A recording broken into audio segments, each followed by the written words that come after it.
Hi, in this video I will show you how you can visualize shapes by using the WPF path markup language and how it can come in handy within DataMiner. Now with the path markup you're able to visualize any shape you want, just like the toucan in this example. But now to visualize more useful features I would first refer you to the DataMiner help. Just like all other visual overview features, this information is gathered under the basic DataMiner functionality section, then Visio drawings. We want to display information, so click on that section and then click further down to the path markup. On this page, it contains all the information that is needed to design your shape. It comes down to using a new shape data field called path, and the value of it contains all the necessary features to define your shape, just as in the syntax explained in the help. It also refers to the Microsoft page where you're able to get more information on the path markup itself. We use just the same syntax as over here. So let's start with a very small example. Over here I have drawn a small shape and also introduced the path shape data. In this path shape data I will put some preparation that I've done. This is the path markup, and what it is it starts at a middle point 0, 10 xy, and then it draws a line to the position 30 on the x-axis. The shape only contains a line, as I said, so it will only fill in the line color with green and no fill color in this example. The line is 20, has a thickness of 20, which is also the height of the shape, so it will color the full shape. The loading bar is the tooltip that we will assign.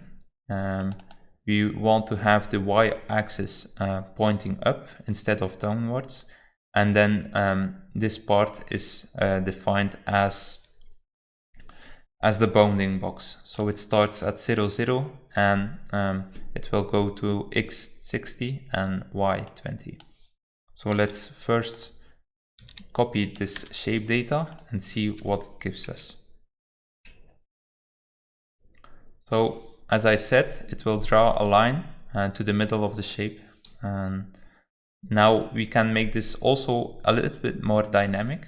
So let me go to the DataMiner help, because we need a placeholder for this.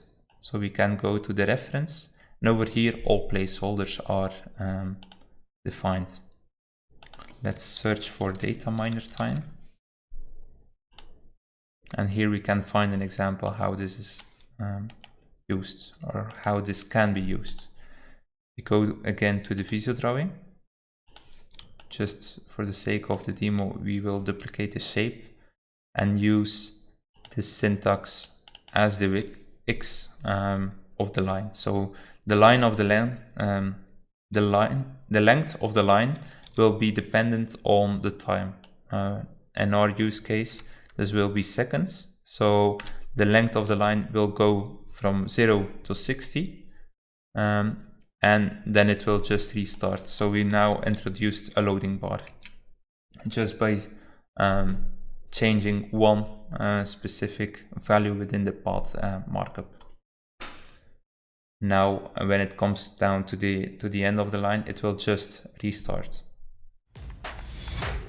With the path markup, we are not only able to adjust the dimensions dynamically of a shape, we are also able to change the color dynamically. So let me show you an example.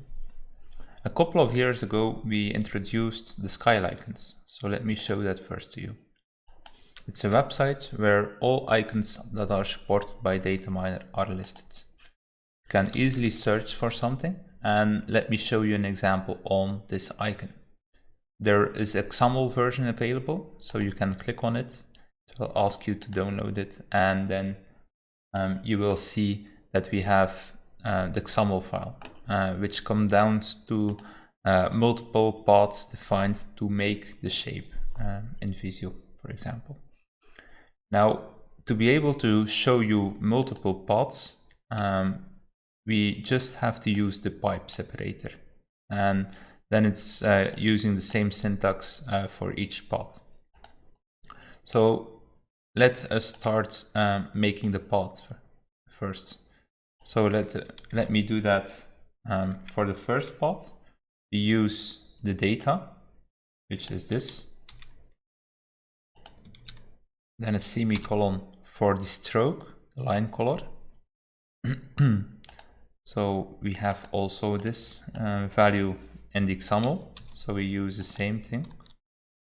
For the fill color, we can also use the same color for now.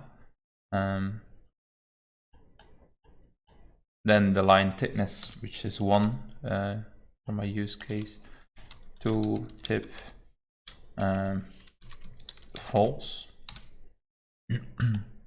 And then the bottom bounding box, you don't need to worry about that. Let us open the Visio and try this first.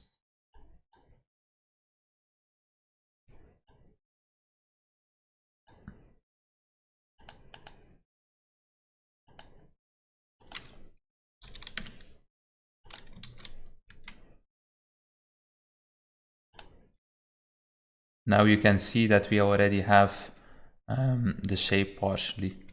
By the way, it's also possible to open the shape through the stencils that DataMiner delivers with DataMiner.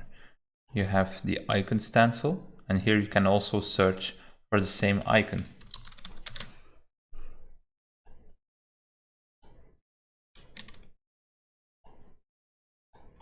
The only or one of the advantages of using the path data is that you can change the color or change any field that is in there dynamically. Now what we saw is that the fill should be left empty. So let us change that first. For this we will just adjust the transparency.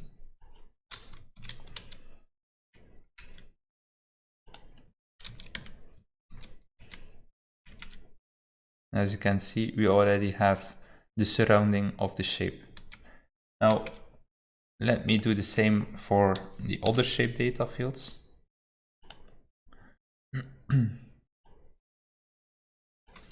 So the data.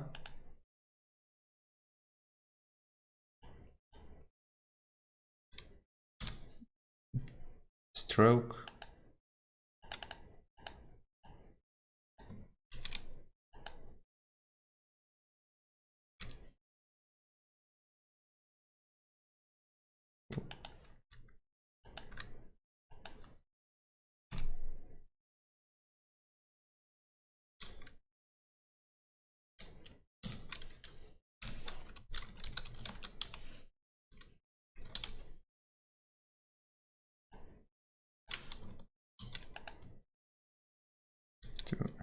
There are 3 lines. Let me copy the shape data for the second line. It has to be over here.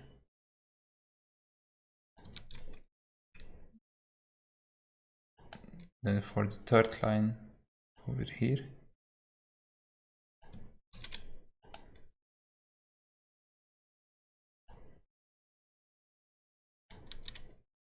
And then let's check for the latest one. This is the shape data. It has a fill.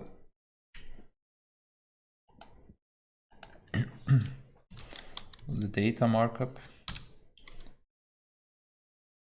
Then we will reverse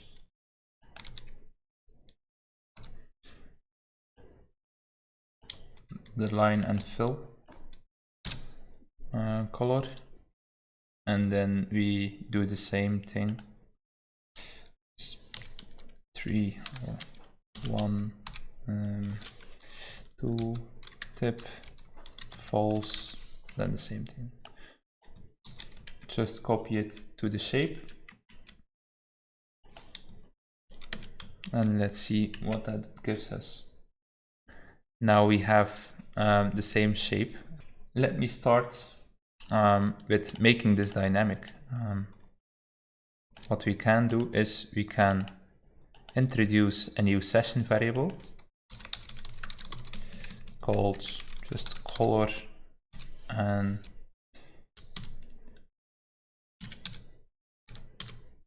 with a random color. And then we have to adjust the shape data over here with this color. Let me change this field with the color.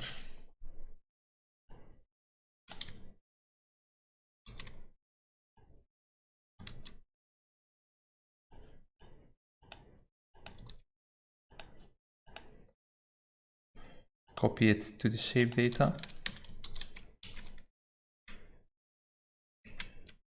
And as you can see, the color is applied to this shape. Now, what we can do in Visio or by other means, but now for the sake of this demo, we'll just do it like this. So I make a set variable on that session variable to